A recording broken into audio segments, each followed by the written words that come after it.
Northwest is interesting. I've impulsively bet, like I have bets on the Nuggets. I added a small amount on them to win the title. I hammered their over in the win total. I still think there's way good value on that. Nugs are minus 125 at points bet, lowest number you can get. Wolves are plus 155 at DK. It's the best bet you can get. Blazers 16-1, Jazz 22-1, and OKC is 250-1. We think the Jazz are out of it. While we're recording this podcast, Shams Charania reported that the Knicks and Jazz have re-engaged on a deal for Donovan Mitchell. So they're done. I don't think the Blazers are going to be good enough to get the division, but I get a little nervous just because a lot of the stuff I've been looking at kind of points to the Blazers as being like, there's a lot of value on their over. And once we get into, they're going to be better than expected. Well, how much better? Who knows? The Nuggets, I think, should be the favorite. They are.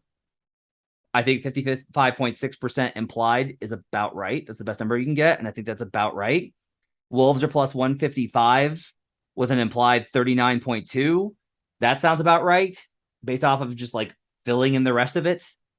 Blazers are probably what I think is the best value, but I don't want to bet the Blazers in the spot. I'd rather, honestly, I think I'm just going to be betting the over on all three win totals. I think I'm just going to take all three of those teams and bet the over on their win total and call it a day. I don't want to try and figure out the order of these teams for a number of reasons. Yeah, this division is mostly a pass for me. I think as I look at the odds, this is the one division where I'm like, yeah, that looks about right. Those are about the right numbers for me. I see slight value on Denver here. I mentioned earlier the one favorite I might bet. So Denver is implied 55.6%. I would put Denver around like 60-ish, low 60%. I like Denver a lot. We talked about them, but I don't know.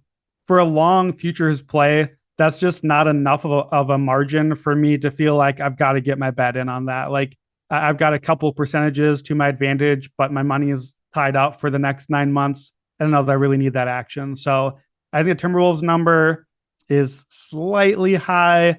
The one thing I'm not with you on the Blazers, I think this is a 2-team race. Like I looked at, like for me, this would be a spot where I'd do the 1-2. I'd do a Nuggets Wolves or Wolves Nuggets maybe. I'd look at those.